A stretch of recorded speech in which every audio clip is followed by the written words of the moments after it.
ध्यान देंगे। Lavish studio के माध्यम से रामपुर बाजार के माध्यम से इस सुंदर प्रभु की भक्ति को श्रवण करेंगे हमारे सभी भक्त। और कहना है उस महामाई के चरणों में कि मैया तू कितनी दयालु है जगत जननी, कि सरस्वती मेरी मात हो मात मोए आशी लगी तेरी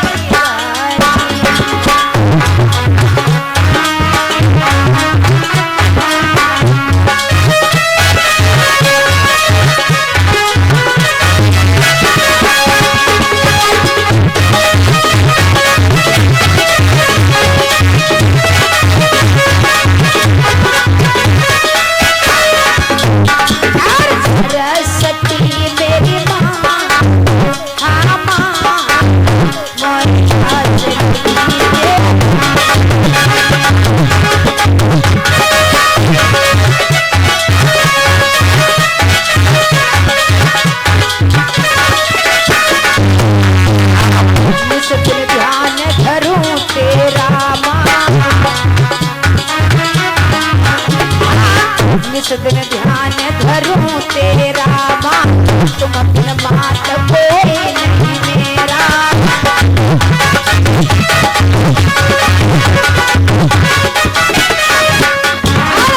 मेरे बिगड़े सुधारो सबका होगा मोरे हाथ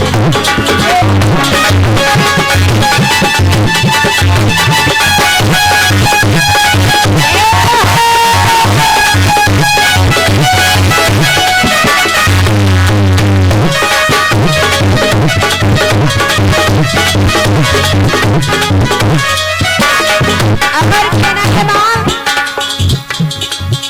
अरे सुंदर हंसा की यशोवानी, सुंदर हंसा की यशोवानी, ये दो मैंने तो मात हमारी।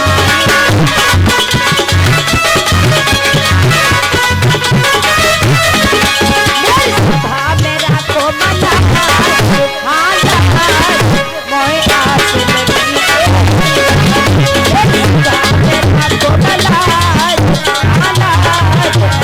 आस लगी तेरी रानी।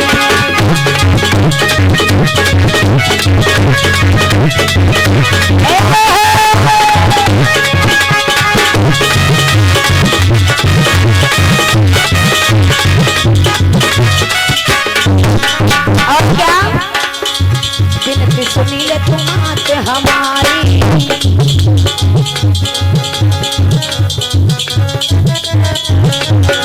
बिनती सुनी ले तुम आते हमारी, सोन पड़ी है दशरण तुम्हारी।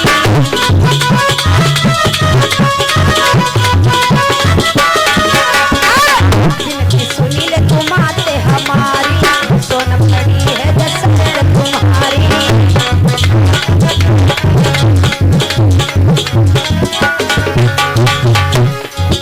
माँ दे दे मोए वरदान वरदान, मोए आस लगी तेरी रानी। माँ दे दे मोए वरदान वरदान, मोए आस लगी तेरी रानी।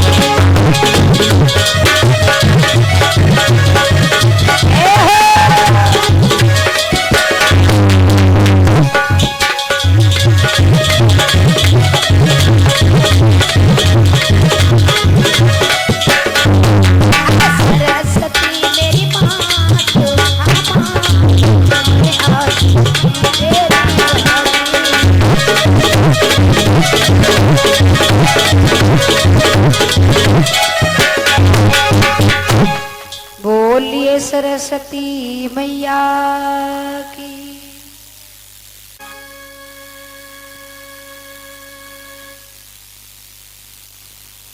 ओ विशुभं करोति कल्याणं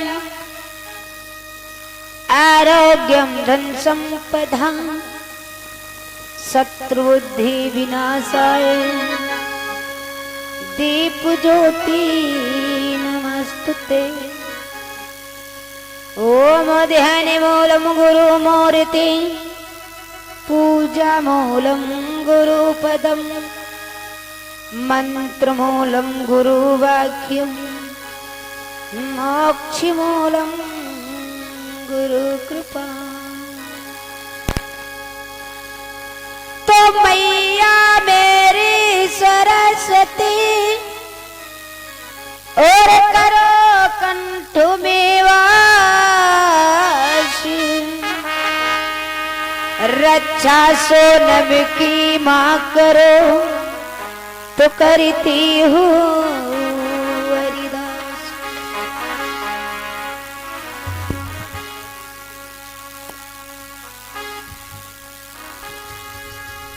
तो गुरुदेव नाम ललिहाव जिनका सर्वमंगल धाम है, उन परम पूज्य गुरुदेव को मेरा कोटि कोटि प्रणाम है।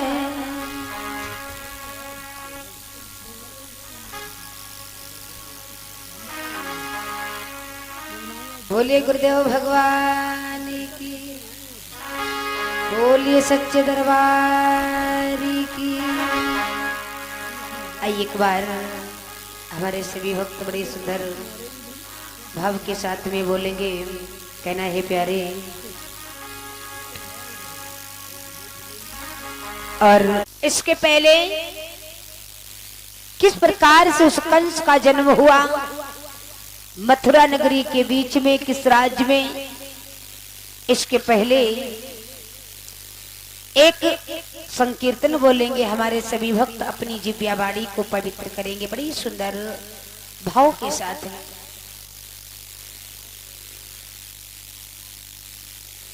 कहना है उस प्रभु के चरणों में, वाके बिहारी के चरणों में सभी भक्त बोलेंगे बड़ी भाव से। जो हमारे भक्त प्रभु के दरबार में जाते हैं खाटू श्याम के लिए दर्शन करने के लिए, और जाकर के अर्जी को लगाते हैं, और जब अर्जी को लगाते हैं तो प्रभु मनोकामनाओं को पूर्ण करते हैं, तो रिंग से पैदल यात्रा करते हैं। बड़ा सुंदर भाव दिया है। तो बताया है क्या, एक भक्त भगवान से कहता है प्यारे, और बोला है किन्ने ना तरस रहे हैं। जवाब दिया है किन्ने ना जरा मिला ले। उस भक्त ने कहा है प्यारे, एक बार जरा मेरी नजरों से तो मिलाइए मोहन। ऐ प्यारे, मैंने तेरा नाम सुना है तो तेरे चौखट पर दौड़ा चलाया हूं। जवाब दिया है कि नजरे जरा मिला ले, ऐ श्याम खाटू वाले।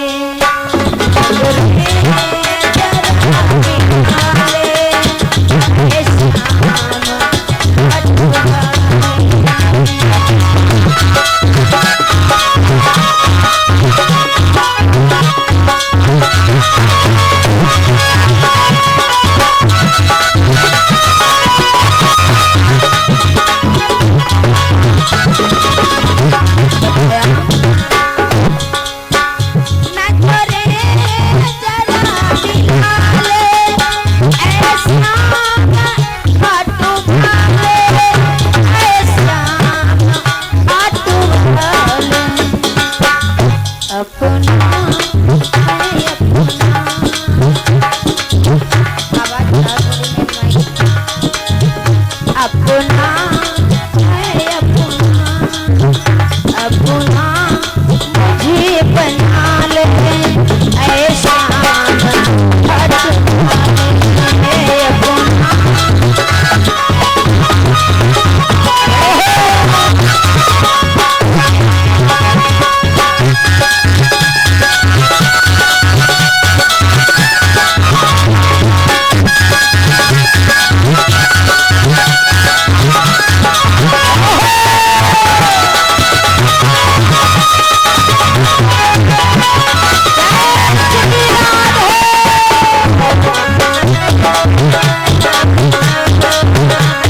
तेरी क्यों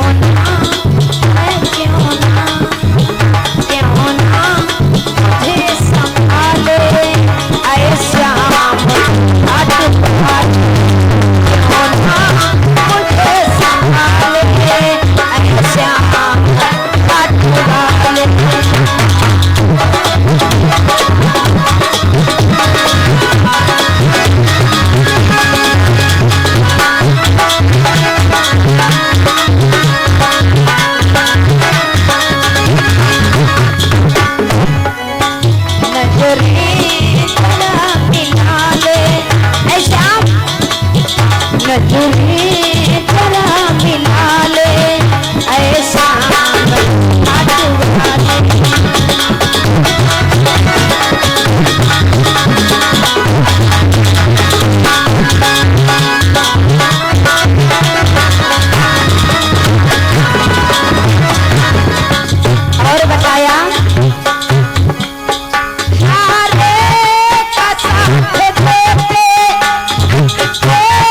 हुए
खाटू श्याम की, बोलिए वृंदावन बिहारी लाल। इधर प्रिय भक्तों, श्री सुखदेव जी समझा करके महाराज परीक्षित जी से बोले हैं, राजन आज भगवान की बड़ी पावन चर्चा आ रही है, ध्यान देंगे कि किस प्रकार से प्रभु ने आकर के अवतार लिया इस भूतल के ऊपर, मैया पृथ्वी के ऊपर आकर के अपने भक्तों के कष्टों को निवारण करने के लिए। और कहना है श्री सुखदेव जी ने महाराज परीक्षित जी से कहा है, राजन एक समय की बात है कि उस मथुरा नगरिया के बीच में रहने वाले पहले एक राजा हुए हैं जिनका नाम है प्रिय भक्तों काहुका। मथुरा नगरी के बीच में रहने वाले जो है बड़े सुंदर राजा हैं, उनका नाम है काहुका। और काहुका की ही पत्नी की ओर से प्रिय भक्तों दो पुत्रों ने जन्म लिया था, दो पुत्रों ने जन्म लिया था। प्रथम पुत्र का नाम था उग्रसेन, प्रथम पुत्र का नाम था उग्रसेन, और जो दूसरा पुत्र है प्रिय भक्तों जिसका नाम था देवक। ये महाराज काहुका के दो पुत्र हैं। और इधर धीरे धीरे समय व्यतीत हुआ, अपनी सीमा की ओर जा रहा। एक समय की बात है जब ये बालक दोनों बड़े हुए हैं, और बड़े होने के बाद में प्रिय भक्त महाराज काहुका ने सोचा कि अब मैं जाकर के प्रभु का भजन करूंगा। अब ये मेरी वृद्ध अवस्था हो चुकी है, अब ये राज्य संभालने के योग्य नहीं है, अब मैं जाकर के प्रभु के दर्शन भजन को करूंगा, भगवान की तपस्या करूंगा। तो महाराज काहुका ने प्रिय भक्तों अपने प्रथम पुत्र उग्रसेन को बुलवाया है। और जब उग्रसेन को बुलवाया तो उग्रसेन से कहा है, बेटा आज से तुम इस मथुरा नगरी की राजा बनो, और मैं जंगल के लिए जा रहा हूं प्रभु का भजन करने के लिए, तपस्या करने के लिए, ये कहा। तो उसी समय उग्रसेन ने कहा था, पिताश्री आपकी आज्ञा हमारे शिरोधार है। और इधर प्रिय भक्त जब ये हुआ तो उसी समय महाराज काहुका ने अपने प्रथम पुत्र उग्रसेन को उस मथुरा नगरिया का जो राज था वो समर्पण कर दिया है। राज सिंहासन के ऊपर बैठा करके राज तिलक कर दिया। ऐ बेटा आज से प्रजा नहीं बल्कि तुम्हारी पुत्र के समान प्रजा है, इस प्रजा का पालन करना, पुत्र के समान पालन पोषण करना, किसी बात का अपने प्रजा में कष्ट मत देना। जब ये कहा तो उसी समय उग्रसेन ने कहा था, ठीक है पिताश्री, जिससे आपकी आज्ञा ये हमारे शिरोधार रहे, मैं आपके कभी वचनों का उल्लंघन नहीं करूंगा। और इधर प्रिय भक्तों जो उग्रसेन महाराज काहुका वो राज समर्पण करने के बाद, राज देने के बाद प्रिय भक्तों वो जंगल के लिए चले जाते भगवान का भजन करने के लिए। और इधर महाराज उग्रसेन अब उस मथुरा नगरी के बड़े सुंदर राजा हो गए, प्रजा को पुत्र के समान समझ रहे हैं, किसी बात का कष्ट नहीं दे रहे हैं। धीरे धीरे समय व्यतीत हुआ है भक्तों। महाराज उग्रसेन की पत्नी का नाम है पवन रेखा। महाराज उग्रसेन की पत्नी का नाम है पवन रेखा। वो भी बेचारी बड़ी सुंदर है, शील स्वभाव की, बड़ी प्यारी है। जितनी ही वो देखने में ऊपर से सुंदर है, जितना ही प्रभु ने उसे सुंदरता दी है, और उसी प्रकार से उस देवी के सुंदर भाव दिए। इंसान की, उस प्राणी की सुंदरता नहीं देखी जाती, लेकिन उसके विचार, उसके भाव अच्छे होने चाहिए। और जो जितनी वो देवी सुंदर है उतने ही उसके सुंदर विचार है। अपने पति के वचनों को पालन करने वाली है, अपने पति के चरणों की सेवा करने वाली है। कभी ये वो नहीं सोचते थे कि मेरे पति के चरण हमारी नजरों से ओझल हो जाएगा। इसी प्रकार से महारानी पवन रेखा अपने पति की तन मन से सेवा करती है। धीरे धीरे समय व्यतीत हुआ। महाराज उग्रसेन के पास में सभी कुछ है, लेकिन एक बात की कमी है, और वो कमी हर प्राणी को चिंतित करती है। एक को नहीं, हर प्राणी को चिंतित करती है। कहा जाता है अगर विवाह होता है और जब तक विवाह नहीं होता है उस पुत्र का, तो वो भी चिंतित करती है, माता पिता को चिंता होती है। क्यों? न जाने क्या है, हमारे पुत्र का विवाह नहीं हुआ है। और विवाह हो जाता है, इसके बाद में अगर संतान नहीं होती है तो और दूना दुख हो जाता है, चिंतित होने लगती है। इसी प्रकार रानी पवन रेखा जो है, देवी के पास में सभी कुछ है, लेकिन एक बात की कमी है, उसके उदर से किसी संतान ने जन्म नहीं लिया है। बैठी हुई एक दिन की बात, देवी पवन रेखा उस आंगन के बीच में रो रही है। अपने घुटनों के बीच में सबको छुपा करके प्रभु से प्रार्थना करती है कि ऐ प्रभु, ए मैंने कौन सा अपराध किया है, किस पाप का मुझे यह बदला दे रहे हो भगवान, जो इस जन्म में मैं एक संतान के लिए तरस रही हूं। रो रही है, बैठी हुई बिलख रही है, और किस प्रकार से प्रभु से विनय करती है प्यारे। बोली ही वो मैया, बताया है कि विधना तेरी नजर निराली है।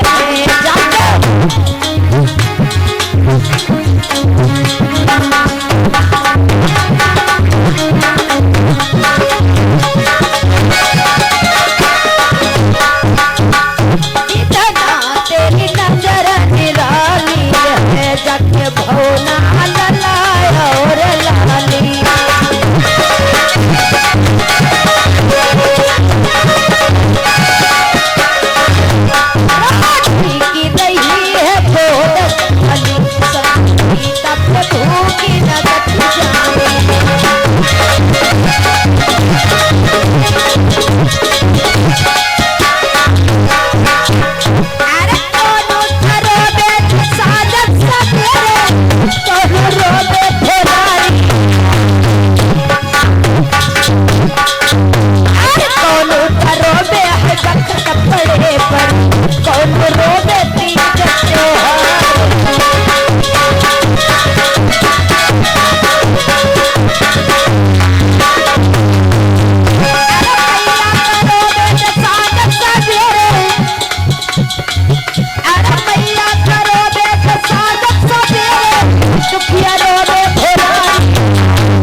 इसी प्रकार से जब इधर रानी उस आंगन के बीच में बैठी हुई रो रही थी, प्रभु से विनय कर रही थी कि प्रभु ऐसा मुझसे कौन सा अपराध हो गया है जो मैं एक संतान के लिए तरस रही हूं। मेरा यह जीवन कैसा है, मैं तो बड़ी पापनी हूं, मेरा यह दुर्भाग्य। रानी इस प्रकार से रो रही थी, भक्को बिलक रही थी। और जब तक इधर बांधी पास में आई है, बांधी ने रोते हुए प्रिय भक्तों रानी को देखा तो कहने लगी है महारानी, हाँ बहन। अरे तुम रो रही हो? अरे क्या हो गया, क्यों रो रही हो? जवाब दिया, बहना तुम मेरा एक काम कर देगी? क्या काम है? तो उसी समय प्रिय भक्तों जब ये सुना, रानी ने कहा था कि ऐ बहन ऐसा करो, तुम हमारे पति के पास में उस राज दरबार के लिए चली जाओ। क्या? हाँ, तुम राज दरबार के लिए चली जाओ और जाकर के हमारे महाराज को बुला करके महलों में ले आओ। जब ये कहा तो उसी समय प्रिय भक्तों बांदी कहने लगी, ठीक है रानी मैं जा रही हूँ। बांदी के प्रिय भक्तों महारानी के कहने से जो बांदी थी वो चल देती है। महाराज उग्रसेन के पास जा रही, तो बताया है किस प्रकार से वो बांधी जा रही। कहा, बताया है, कहा है भैया,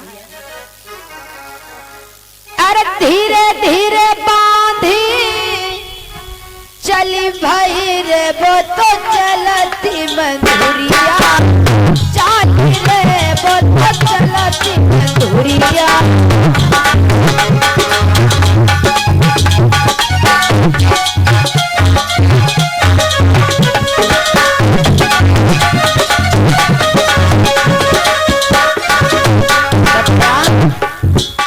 दीदी आप इधर चली आना, इधर आइए दीदी, वहां नहीं इधर हमारे पास में बैठने के लिए बाबा जी को कुर्सी दो, इधर आइए हमारे पास में दीदी, वहां नहीं आप इधर आइए। बताया है बड़ी सुंदर बात आई है, धीरे धीरे बांधी चली भई रे वो तो चलती मंधुरिया, चाली रे वो तो चलती मंधुरिया।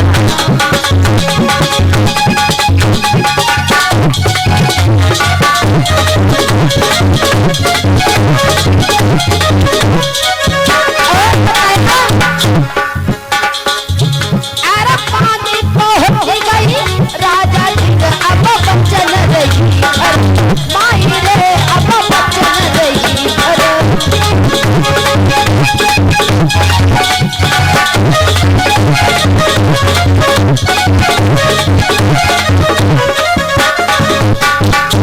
जल्दी चलिए महल में जो महारानी रही है वो जाहिर है ठकुरानी रही है वो।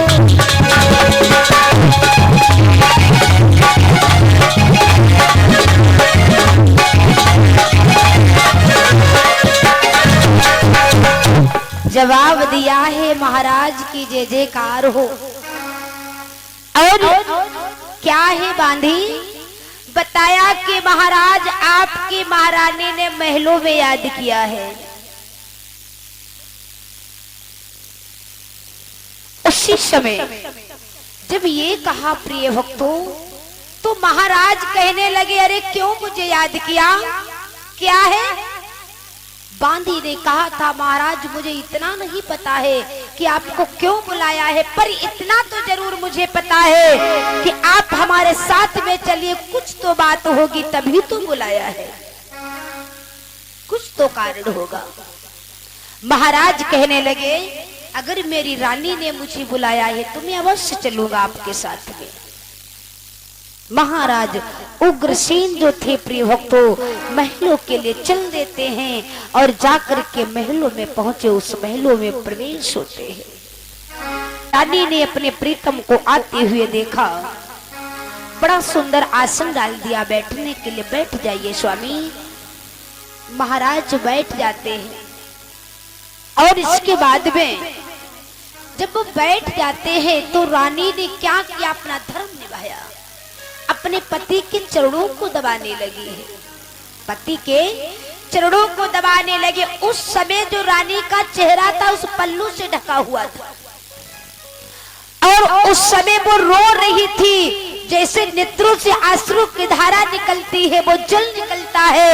आज प्रिय भक्त अश्रु आंखों से निकल करके गालों पर लकीर को बना करके चल देता और जाकर के महाराज के चरणों पर गिर गया। महाराज ने देखा मेरी देवी रो रही है, आखिर क्या बात है? महाराज ने कहा क्या हुआ देवी, क्यों रो रही हो? अरे क्या तुम्हें किसी ने प्रजा में गालियां दी हैं? रानी कहने लगी नहीं स्वामी, ना मुझे किसी ने गालियां दी हैं और ना मुझे किसी ने अपशब्द कहा है, फिर क्यों रो रही हो? अरे कुछ तो बताओ देवी।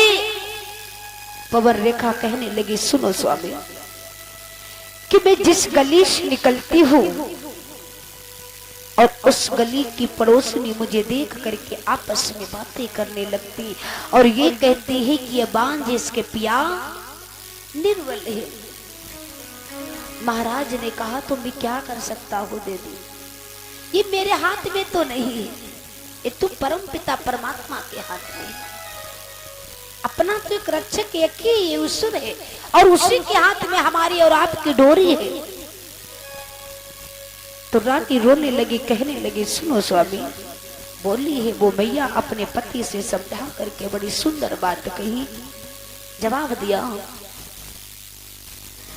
कि इतने दिन तक संतान न भई और सब दुनिया हंसी उड़ाती है।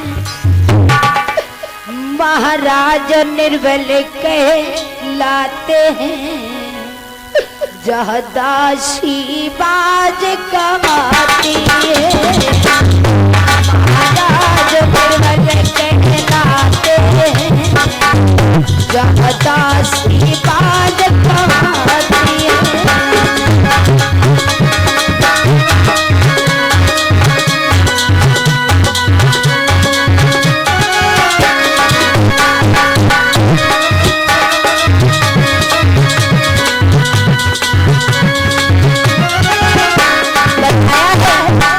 स्वामी, मैं जिस गली से निकलती हूँ उस गली की पड़ोसनी मुझे देख करके बातें करने लगती है और ये कहती है बांझ इसके पिया निर्बल है, बस यही मुझे दुख है। बोली वो देवी इतने दिन तक संतान न भई, सब दुनिया हंसी उड़ाती है।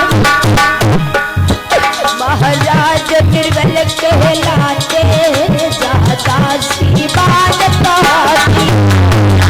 महाराज निर्बल कहलाते जहाँ दुनिया बाज कहाती है।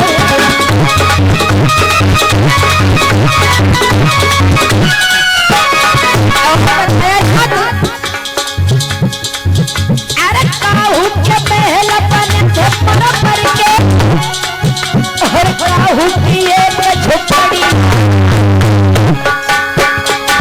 और काहू की भर देगा सिन में और काहू की काली कौड़ियाना।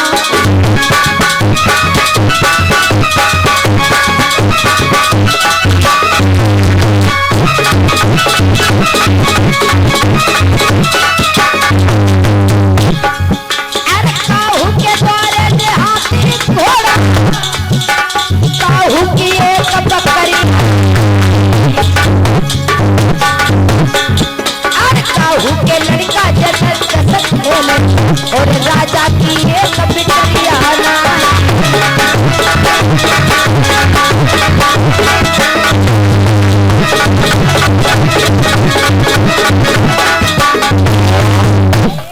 आज प्रिय भक्त रो करके महारानी ने अपने महाराज से कहा और इसी बीच ये कुछ कुछ मुद्राओं का दान हमारी बहनों की तरफ से प्रभु के चरणों में समर्पण हुए। इनको भगवान सदा सुखी शांति बनाए रखे, भक्ति भाव और कदमों को बढ़ाता रहे। बोले गोविंद भगवान की, बोली सच्चे दरबार की। अभी आवाज नहीं आई है जयकारा की, बिल्कुल हमारी माताओं बहनों बोली नहीं रही है। हाँ, और जब तक तेजी से आप बोलोगी नहीं तब तक आनंद नहीं आएगा प्रभु के दरबार में। और जब आनंद आता है तभी हमारे परमात्मा दौड़े चले आते कहते हैं कि भक्त हमारे ध्यान में संगलन बैठे हुए हैं और प्रभु देख रहा है। जहां पर भगवान की पावन चर्चा होती है, श्रीमद् भागवत महापुराण का जो साप्ताहिक चलता है आयोजन, वहां पर भगवान श्री हरि नारायण हमारे वासुदेव जी का साक्षात वहां पर स्थान होता है, उनका स्वरूप होता है। वहीं पर भगवान विराजमान रहते अपने भक्तों को दर्शन देने के लिए। तो हमारे सभी भक्त बड़े भाव से बोलेंगे जयकारा, बोल सच्चे दरबार की, बोल नारायण भगवान की, बोल संत समाज जी की। और पीछे वाली माताओं का हाथ किराए से लाई हो, हमें तो कछु ऐसे लगी रहो है।